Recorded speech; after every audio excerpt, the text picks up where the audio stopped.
युवा साथियों, फिर से एक बार फासलों के दरमियान एक क्लास में आप सबों का खुशामदीद है, अभिनंदन है। छंद पढ़ना है। एक दिन पहले भी हम लोगों ने छंद का एक भाग पढ़ा था। आज हम लोग छंद के दूसरे भाग पर आते हैं। भारतीय काव्य शास्त्र का यह भी एक हिस्सा है। यह सेमेस्टर 3 और कोर्स 7 का विषय है। इससे पहले हम लोगों ने छंद में यह पढ़ा कि छंद किसे कहते हैं, छंद की परिभाषा क्या है और छंद कितने प्रकार के हैं, और हम लोगों ने 3 छंदों का अध्ययन किया था। आज हम लोग फिर से 3 छंदों का अध्ययन करेंगे। पहला छंद है रोला, दूसरा छंद है कुंडलिया और तीसरा छंद है सवैया। इन्हीं 3 छंदों के बारे में हम लोग बात करेंगे। एक बार आप लोग को याद दिला दूं कि छंद के स्वरूप और उसके प्रकार का अध्ययन करने के दौरान हम लोगों ने यह पढ़ा था कि छंद में मात्राओं और अक्षरों की प्रधानता होती है। मात्राएं किसे कहते हैं, अक्षर क्या है, इसके बारे में थोड़ी सी हमने उस दिन आप लोगों को जानकारी दी थी। आज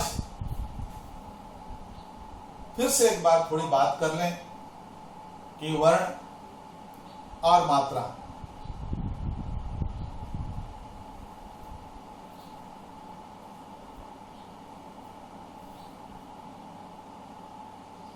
वर्ण यानी अक्षर और मात्राएं 2 तरह की होती हैं। आप लोगों ने प्रारंभ में ही पढ़ा होगा कि व्यंजन वर्ण और स्वर वर्ण। स्वर वर्ण भी 2 तरह के होते हैं, एक ह्रस्व स्वर वर्ण और दूसरा दीर्घ स्वर वर्ण। ह्रस्व स्वर वर्ण की गिनती हम 1 करेंगे और जहां दीर्घ स्वर वर्ण होंगे उसकी गिनती हम 2 करेंगे।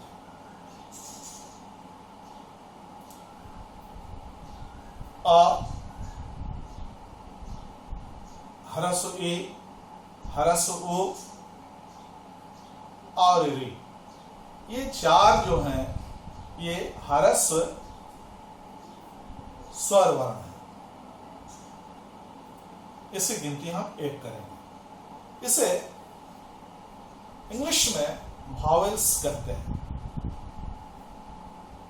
आ, ई, उ, ए, ऐ, ओ, औ और री, ये दीर्घ स्वर वर्ण है जिसकी गिनती हम 2 करेंगे। और यही मात्राएं जब व्यंजन वर्णों में लगेंगी, हर व्यंजन वर्ण में ये ह्रस्व स्वर वर्ण ये जुड़े रहते हैं और दीर्घ स्वर वर्ण भी व्यंजन वर्णों में लगते हैं और जहां दीर्घ स्वर वर्ण व्यंजन वर्णों में लगेंगे उसकी गिनती हम 2 करेंगे।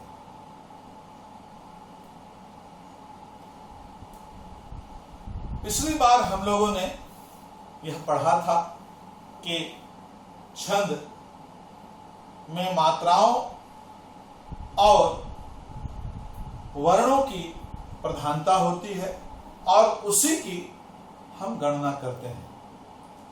एक मात्रिक छंद होता है, एक वर्णिक छंद होता है और एक मुक्त छंद होता है। वर्णिक छंदों में हम अक्षरों की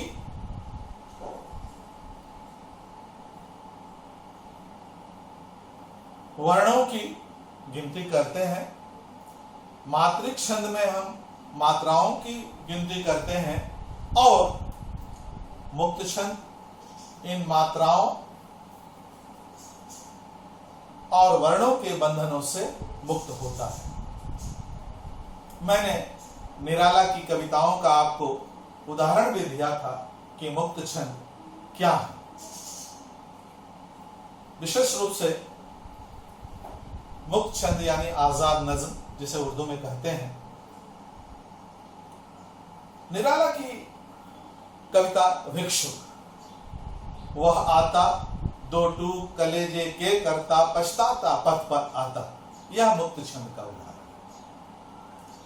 और तोड़ती पत्थर, जूही की कली, ये सब मुक्त छंद की रचनाएं हैं। अब हम 3 छंदों का उस दिन हम लोगों ने अध्ययन कर लिया था। दोहा, सोरठा और चौपाई। पूरे रामचरितमानस में गोस्वामी तुलसीदास ने इन्हीं 2 छंदों का विशेष रूप से प्रयोग किया है, दोहा और चौपाई छंद। जब आप रामचरितमानस को उठाकर देखेंगे तो आप पाएंगे कि उसमें दोहा और चौपाई छंदों की प्रधानता है। अब हम आज की कक्षा में जो पहला छंद है वह है रोला। इस छंद का आज हम लोग अभी अध्ययन करेंगे और इसमें 3 चीजें कि रोला का लक्षण क्या है यानी परिभाषा क्या है, उसका उदाहरण क्या है और फिर उसका स्पष्टीकरण हमको करना है। तो पहला छंद को हम लोग देखें, इसकी परिभाषा को देखें, इसके लक्षण को देखें। यह मात्रिक सम छंद है। इसके प्रत्येक चरण में 24 मात्राएं होती हैं। यति 11 या 13 मात्राओं के बाद पड़ती है। अंत में 2 गुरु या 2 लघु होते हैं। 2 चरणों में तुक आवश्यक है। पहले हम लोग समझ लें, यह मात्रिक सम छंद है। मात्रिक सम छंद, सम मतलब बराबर। इसमें जो 4 चरण हैं, ये चारों चरण, चारों पंक्तियां बराबर हैं, इसलिए इसे सम छंद कहते हैं। इसके प्रत्येक चरण में 24 मात्राएं होती हैं। जब हम मात्राओं की गणना करेंगे, गिनती करेंगे 1 2 3 4 1 2 3 4, तो हर पंक्ति में, हर चरण में 24 मात्राएं हमें मिलेंगी। यति 11 या 13 मात्राओं के बाद पड़ती है। यति यानी ठहराव, थोड़ा सा रुकना।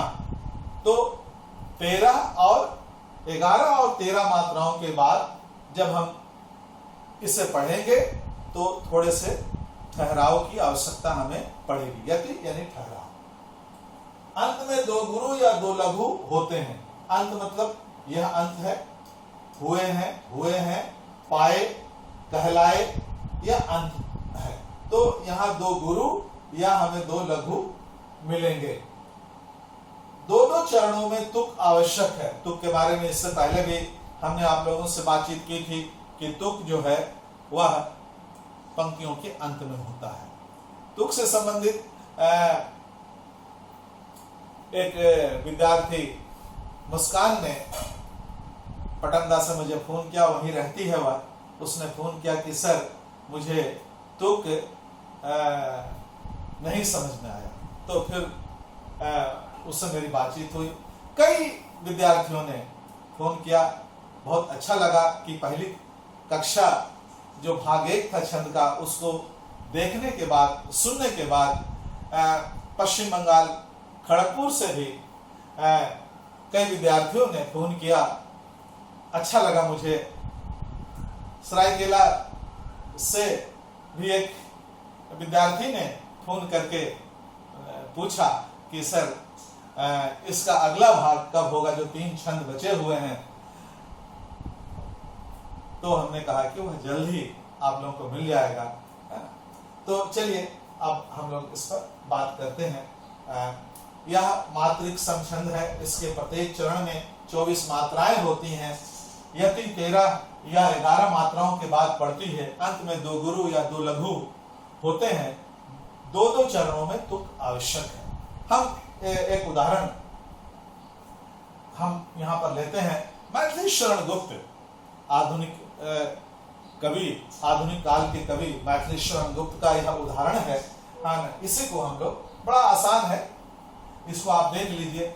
जिसकी रज में लोट लोट कर बड़े हुए हैं, घुटनों के बल सरक सरक कर खड़े हुए हैं, परमहंस सम बाल्यकाल में सब सुख पाए, जिसके कारण धूल भरे हीरे कहलाए।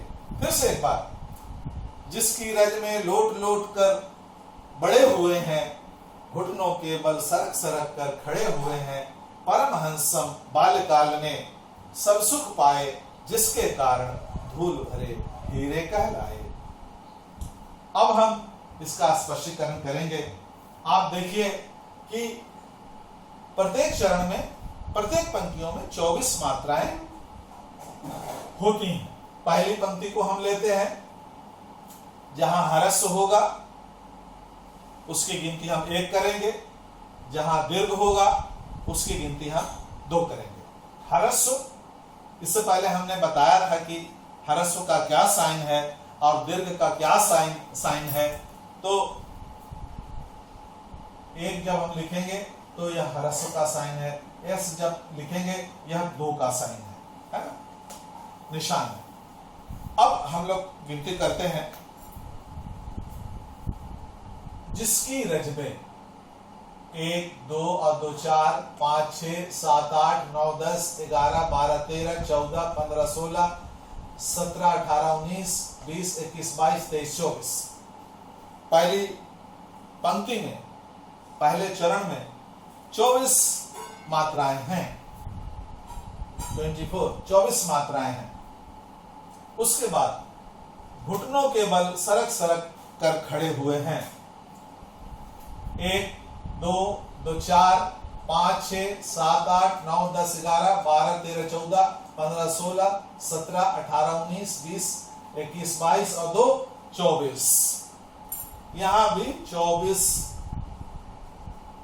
मात्राएं हैं।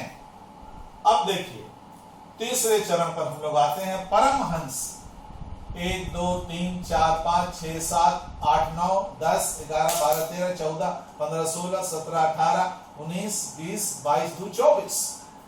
इसमें भी 24 मात्राएं हैं। इसमें भी 24 मात्राएं हैं। अब आइए चौथे चरण में 1 2 2 4 2 6 7 8 9 10 11 12 2 14 2 16 2 18 19 20 21 22 23 24। यहां भी 24 मात्राएं हैं। तो आप देखिए इसकी परिभाषा से, लक्षण से और उदाहरण से मेल खाना चाहिए। जो परिभाषा है यह मात्रिक सम छंद है, मतलब इसके चारों चरण बराबर हैं। इसके प्रत्येक चरण में 24 मात्राएं होती हैं। तो पहले चरण में भी 24 मात्राएं हैं, दूसरे चरण में भी 24 है, तीसरे में और चौथे, सभी चरणों में 24 मात्राएं हैं। यदि 11 और 13 मात्राओं के बाद पड़ती है, यह भी जब हमने पढ़ा तो आपने देखा होगा, गौर किया होगा, है ना। यह थोड़ा सा ठहराव, थोड़ा सा की आवश्यकता पड़ती है। अंत में 2 गुरु या 2 लघु होते हैं। तो यहाँ पर अंत में सभी में गुरु ही हैं, पाए, ये तो हुए हैं, पाए माने ए, हैं। आप देखिए हैं, ये और ये अंत में सब में गुरु लगे हुए हैं, मतलब दीर्घ की मात्राएं लगी हुई हैं।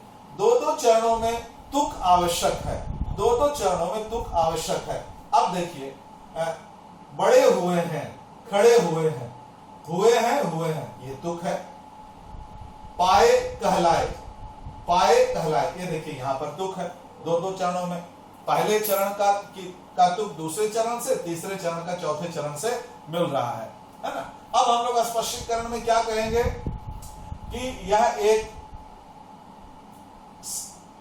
समछंद है, इसके प्रत्येक चरण में 24 मात्राएं हैं, अंत में गुरु है, और पहले चरण का तुक दूसरे चरण से और तीसरे चरण का तुक चौथे चरण से मिल रहा है, इसीलिए यह रोला छंद है।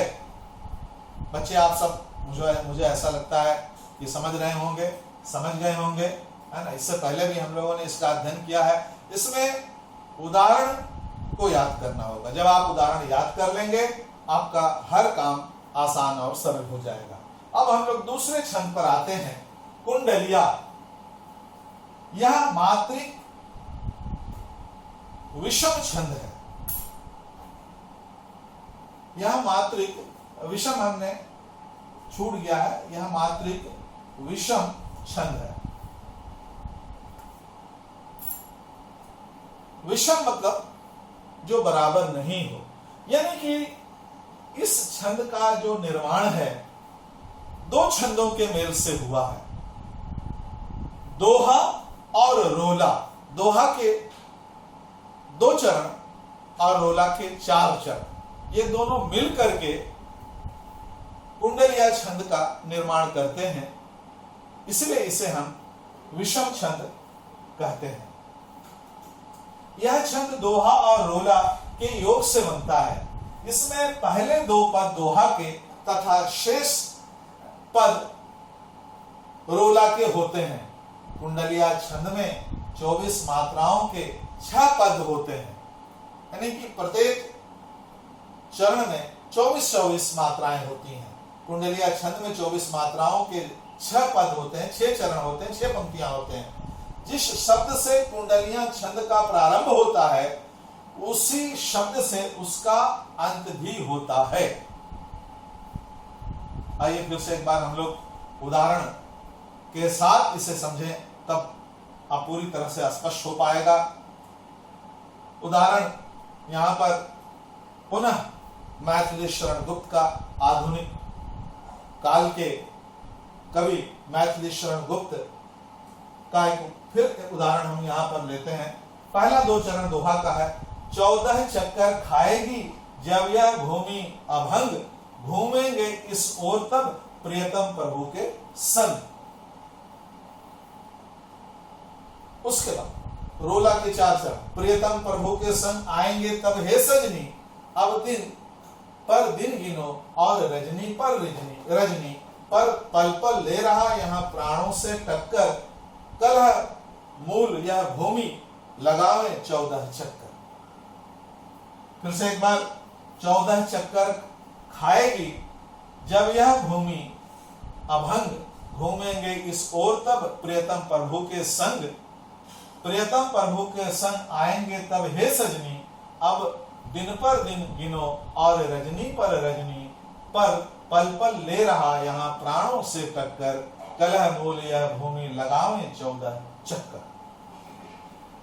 पहला 2 चरण 2 पंक्तियां दोहा की हैं और 4 पंक्तियां रोला की हैं, और रोला और दोहा ये दोनों मिलकर के कुंडलिया छंद का निर्माण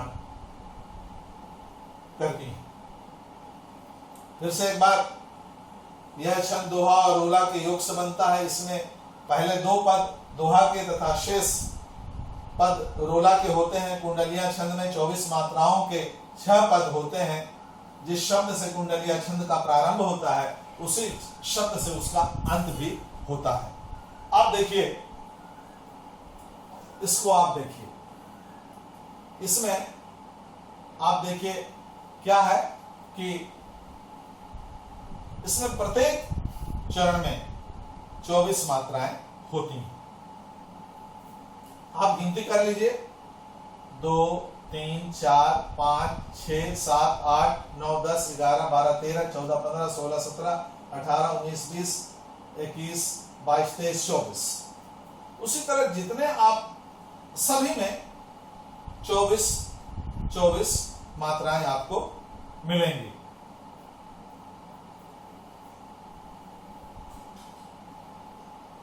अब इसको हम लोग स्पष्ट करेंगे कि इसका स्पष्टीकरण देंगे कि इसके पहले 2 चरण दोहा के हैं और 4 चरण जो है यह रोला के हैं, और इन दोनों छंदों को मिलाने पर कुंडलिया छंद का निर्माण होता है। और अंत में आप देखिए, जिस शब्द से कुंडलिया छंद का प्रारंभ होता है उसी शब्द से उसका अंत भी होता है।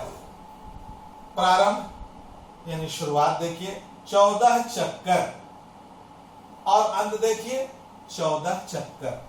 14 चक्कर खाएगी जब यह भूमि अभंग, कलह मूल यह भूमि लगावे 14 चक्कर। प्रारंभ 14 चक्कर से हुआ और अंत भी 14 चक्कर से हुआ, इसलिए यह कुंडलिया छंद है। और प्रत्येक चरण में स्पष्टीकरण में हम लिखेंगे कि इसके प्रत्येक चरण में 24 मात्राएं हैं। यह एक विषम मात्रिक छंद है, और जिस शब्द से इसका प्रारंभ होता है उसी से इसका अंत भी होता है, इसलिए यह कुंडलिया छंद है। तीसरे छंद पर हम लोग आएंगे, वह है सवैया। सवैया छंद। इससे पहले हम लोगों ने जितने छंदों का अध्ययन किया, भाग 1 में 3 छंदों का हम लोगों ने अध्ययन किया, और भाग 2 में भी 3 छंदों का हम लोग अध्ययन करेंगे, जिसमें से 2 छंद जो अभी हम लोगों ने पढ़े, ये दोनों छंद जो थे मात्रिक छंद थे। अब एक अलग तरह का हम लोग अभी छंद पढ़ेंगे, वह है सवैया। इसका लक्षण हम लोग देखें, यह एक वर्णिक छंद है। वर्णिक छंद है माने मात्रिक छंद नहीं है, यह वर्णिक छंद है, जिसमें अक्षरों की यानी कि लेटर्स की हम गिनती करते हैं। यह एक वर्णिक छंद है। इसके एक चरण में 22 से लेकर के 26 तक अक्षर होते हैं। इसके एक चरण में 22 से लेकर के 26 तक अक्षर होते हैं। इसके चारों चरण तुकांत होते हैं। तुकांत होते हैं माने जिसका अंत में तुक माने चारों चरण का तुक माने मिलता हुआ हो, चारों एक तरह के माने कि लेटर्स हो अंत में। अब देखिए इसका उदाहरण हम लेते हैं। ब्रजभाषा के कवि रसखान का हम उदाहरण लेते हैं। यह ब्रजभाषा का उदाहरण है। रसखान जिसके कवि हैं। या लकुटी अरु कामरिया पर राज तिहुपुर को तजी डारो। या लकुटी अरु कामरिया पर राज तिहुपुर को तजी डारो। 8 सिद्धि 9 निधि को सुख नंद की गाय चराए विसारो। रसखानी कबो इन आखिनते ब्रज के बन बाग तड़ाग निहारो। कोटिन के कल धौत के धाम करील के कुंजन ऊपर वारो। फिर से एक बार हम लोग उदाहरण को लेते हैं। यह ब्रजभाषा का है, इसको याद करना बहुत जरूरी है। या लगती है रुकामरिया पर राज तिहुपुर को तजी डारो। 8 सिद्धि 9 निधि को सुख नंद की गाय चराए विसारो। रसखानी कबो इन आखिनते ब्रज के बाग बन बाग तड़ाग निहारो। कोटिन वे कल धौत के धाम करील के कुंजन ऊपर वारो। यह उदाहरण है, और इसमें अक्षरों की गिनती करनी है, मात्राओं की गिनती नहीं करनी है। अब देखिए कितने अक्षर हैं। इसमें 22 से लेकर के 26 तक अक्षर आपको मिलेंगे। 1 2 3 4 5 6 7 8 9 10 11 12 13 14 15 16 17 18 19 20 21 22 23। हमको प्रत्येक चरण में 22 से 26 तक अक्षर होने चाहिए। तो 23 है, 22 से 26 चाहिए, एकदम ठीक है। दूसरा देखिए 1 2 3 4 5 6 7 8 9 10 11 12 13 14 15 16 17 18 19 20 21 22 23, इसमें भी 23 है। 1 2 3 4 5 6 7 8 9 10 11 12 13 14 15 16 17 18 19 20 21 22 23 24, उसमें 24 है। 1 2 3 4 5 6 7 8 9 10 11 12 13 14 15 16 17 18 19 20 21 22 23, 22 से 26 अक्षर होने चाहिए इसमें। तो किसी में 23 है और किसी में 24 है।